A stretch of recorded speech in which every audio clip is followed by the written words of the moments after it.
but the sunlight hits in so many. Hi hello నమస్తే welcome to my channel Annu homely thoughts. అందరూ ఎలా ఉన్నారండి? మేమైతే చాలా బాగున్నాం. మీరు కూడా బాగుండాలని కోరుకుంటున్నాను. ఈరోజు వచ్చేసి నా రెసిపీ చేపల పులుసు ఎడిట్ చేయడానికి. ఈరోజు మీకు చేపల పులుసు నా స్టైల్ ఎలా చేస్తానో మీకు చూపిస్తానండి. ఇవి వచ్చేసి 1 కేజీ చేపలండి. కేజీ చేపలు దాకా ఉంటాయి. దీనిని ముందుగానే నీట్గా వాష్ చేసుకొని మొత్తం ఉప్పు, పసుపు, నిమ్మకాయ అన్నీ కలిపి ఇలా నీట్గా వాష్ చేసుకొని ఒక బౌల్లో వేసుకున్నానండి. 1 కేజీ చేపల దాకా ఉంటాయి. ఇప్పుడు ఈ చేపలని మనం పులుసు ఏ విధంగా ప్రాసెస్ అయిందో మీకు చూపిస్తానండి. ఫస్ట్ ఆఫ్ ఆల్ మనం ఇంత ఉప్పు అనేది కల్లుప్పు తీసుకున్నానండి.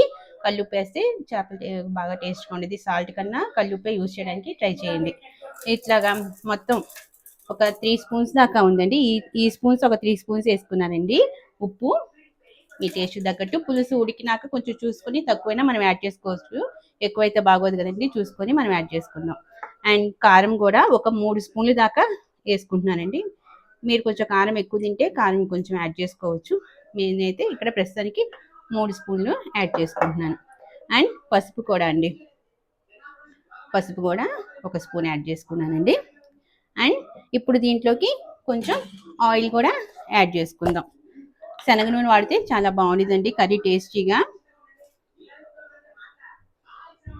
ఇప్పుడు దీంట్లోకి మనం తరిగి పెట్టుకున్న 3 ఉల్లిపాయలు, పెద్ద ఉల్లిపాయలు ఒక 3 మీడియం సైజ్ ఉల్లిపాయలు తీసుకోండి. అవి 3 ఉల్లిపాయలు ఇట్లా యాడ్ చేసుకోండి.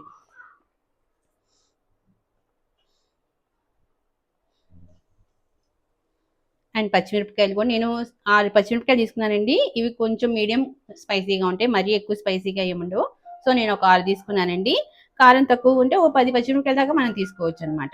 అండ్ కొంచెం కొత్తిమీర ఇది తీసుకున్నాము. ఇప్పుడు ఈ చింతపండు చూసారు కదా, పెద్ద నిమ్మకాయ అంత పెద్దది, ఆరెంజ్ అంత ఉందండి. నిమ్మకాయ అంత సైజులో ఉన్నటువంటి చింతపండుని తీసుకొని మనం నానబెట్టుకోవాలి. ఎందుకంటే కేజీ చేపలు కదండి, కొంచెం చింతపండు ఎక్కువే పట్టిద్ది. పులుపు బాగా ఉండిద్ది అనమాట. పులుసు తినడానికి కమ్మగా ఉండిద్ది పుల్లగా ఉంటే. ఓకేనండి. ఇప్పుడు వీటన్నిటిని మనము చేత్తో ముళ్ళులు గుచ్చుకోకుండా నీట్గా మొత్తం ముక్కలకి కలుపుకోవాలి బాగా నీట్గా. కొంచెం ఆయిల్ తక్కువైతే ఆయిల్ వేసుకోండి. ఉప్పు కారం అన్ని ముక్కలకి బాగా పట్టే విధంగా కలుపుకోవాలి. నేనైతే నాన్ వెజ్ తిననండి. మా హస్బెండ్ కోసం నేను ప్రిపేర్ చేస్తున్నాను. నేను అసలు ఏమీ తినను. మా ఆయనకి బాగా ఇష్టం అనమాట, అందుకోసం నేర్చుకున్నాను.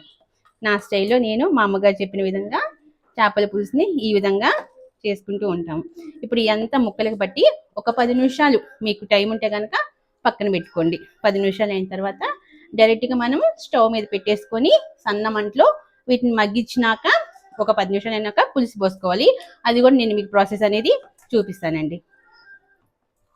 ఈ విధంగా ముక్కలన్నిటికీ బాగా ఉప్పు, కారం, పసుపు అన్ని, ఉల్లిపాయలు, పచ్చిమిరపకాయలు, కొత్తిమీర, ఒక 100 గ్రాముల దాకా ఆయిల్ పట్టిద్దండి.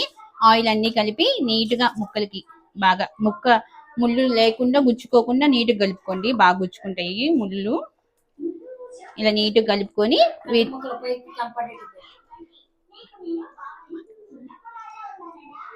ఈ విధంగా మొత్తం ముక్కలన్నీ ఇట్లా పెట్టుకొని స్టవ్ మీద పెట్టుకొని ఒక 10 మినిట్స్ మనం మగ్గించుకుందాం. ఓకే, ఈ విధంగా కలిపి పెట్టుకున్నటువంటి చేపలు తీసుకెళ్లి పొయ్యి మీద పెట్టుకుని ఒక 10 నిమిషాలు బాగా మగ్గించాలన్నమాట.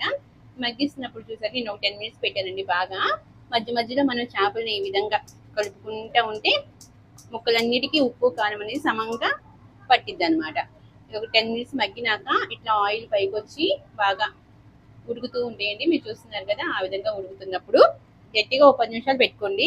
నేనైతే ఒక 4 స్పూన్లు ఉప్పు, 4 స్పూన్లు కారము, 1 స్పూన్ పసుపు వేసి బాగా మగ్గించుకున్నాను అనమాట చేపల్ని.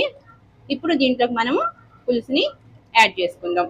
ముక్క మునిగే వరకు పులుసు యాడ్ చేసుకొని బాగా దగ్గరగా అయ్యేదాకా ఉడికించుకొని ముక్క మెత్తపడకుండా, ముక్క ఇరిగిపోకుండా నీట్గా మనం చేపల్ని మగ్గించుకుంటే ఈ పులుపు కూడా ముక్కలకి బాగా పట్టిద్ది అనమాట. మంచి టేస్ట్గా ఉంటుంది చేపల పులుసు. ఈ విధంగా పులుసు మనం పోసేసుకుంటా ఉండాలి చేపల ముక్కల్లోకి. అదే విధంగా మనకు ముక్క మునిగే వరకు ఇట్లాగా పులుసు అనేది మనం యాడ్ చేసుకుంటూ ఉండాలన్నమాట. కేజీ చేపలు కదండి, కొంచెం చింతపండు మరింతే తీసుకోవాలి. చూపించాను కదా మీకు, ఒక ఆరెంజ్ సైజు అంత తీసుకున్నాను నేనైతే. మేమైతే పులుపు బాగానే తింటామండి, అందుకని చెప్పి చక్కగా పుల్లగా ఉండే విధంగా నేను చేపల పులుసు రెడీ చేసుకుంటున్నాను.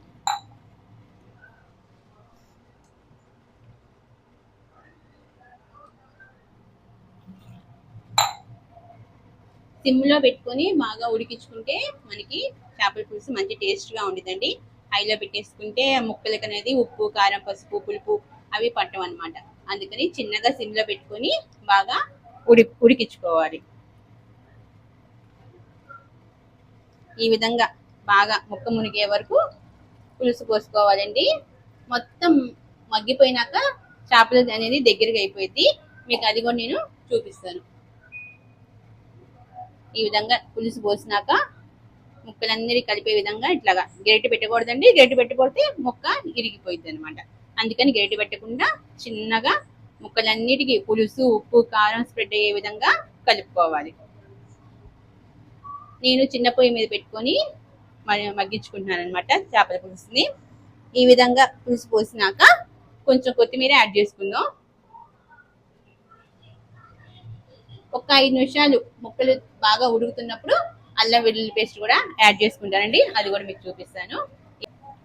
ఇది పులుసు ఈ విధంగా అండి బాగా ఉడుకుతున్నప్పుడు మనము ఒక 2 నుంచి 3 స్పూన్లు అల్లం వెల్లుల్లి పేస్ట్ అనేది ఇప్పుడు యాడ్ చేసుకుంటామండి. మేము కొంతమంది ముందుగానే ఉల్లిపాయ, అల్లం వెల్లుల్లి పేస్ట్ అలా కలిపేసుకుంటారు, కానీ మేము ఇది మా వెనక నుంచి మా అమ్మ వాళ్ళు చేసే ప్రాసెస్ అనమాట. నేను ఈ ప్రాసెస్నే ఫాలో అవుతానండి. బాగుంది చేపల పులుసు, నీట్గా బాగా టేస్ట్గా ఉంటుంది. సో ఈ విధంగా కలిపినాక మొత్తం మళ్ళీ ఇంకొకసారి గిన్నెని తీసుకొని ఇట్లాగా కలుపుకోవాలన్నమాట. ముక్కలకి అంతా అల్లం వెల్లుల్లి పేస్ట్ కూడా పట్టే విధంగా బాగా కలుపుకోవాలి. ఆయిల్ పైకి వస్తుంది కదండి, ఇట్లాగా వస్తున్నప్పుడు చక్కగా అంతా కలిసిపోయే విధంగా, ముక్కలకు కలిసే విధంగా మనం స్ప్రెడ్ చేసుకుందాం. ఈ విధంగా ఒక 10 to 15 మినిట్స్ బాగా ఉడికించుకున్నాక పులుసు అంతా బాగా దగ్గరికి అయిపోయినాక కొంచెం మెంతులు, జీలకర్ర ఫ్రై చేసుకొని పొడి కొట్టుకున్నానంటే అది కూడా వేసి చూపిస్తాను మీకు. ఇప్పుడు ఆయిల్ అనేది పైకి ఇలా వస్తుందంటే పులుసు బాగా ఉడుకుతుంది అనమాట. అల్లం వెల్లుల్లి పేస్ట్ అన్ని వేసేసాం కదండి. లాస్ట్ లో మనం కొంచెము మెంతులు, జీలకర్ర దోరగా వేపి ఆ పొడి కూడా యాడ్ చేసుకున్నామంటే అసలు నీచు వాసన అనేది చేపలకి అసలు ఉండదు అనమాట. అది కాక మంచి టేస్ట్ గా కూడా ఉండిద్ది. ఇప్పుడు దీంట్లోనే ఒకేసారి మనం కొత్తిమీర కూడా యాడ్ చేసుకుందాం.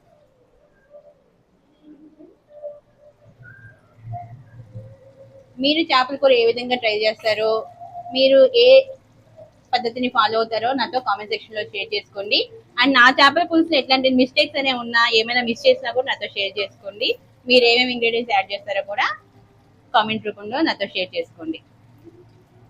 ఈ విధంగా పులుసు బాగా దగ్గరగా వచ్చి ముక్కలు బాగా మెత్తగా అనిపించినవి మనకు అనిపిస్తుంది. చూడగానే తెలిసిపోయింది, ఆయిల్ పైకి వచ్చేసింది, ముక్క బాగా ఉడికిపోయినట్టేనమాట. ఇంకా మరీ ఎక్కువ ఉడికిస్తే ముక్క అనేది చిదిరిపోయింది. సో ఇంతవరకు చాలండి. ఈ విధంగా పులుసు బాగా దగ్గరగా వచ్చినాక కొత్తిమీర కొంచెం చల్లేసుకొని మనం స్టవ్ ఆఫ్ చేసుకుంటే చేపల కూర రెడీ అండి. ఈ వీడియో కనుక మీకు నచ్చినట్లయితే కనుక ప్లీజ్ సపోర్ట్ చేయండి, లైక్ చేయండి and subscribe to my channel అండి. Thank you for watching.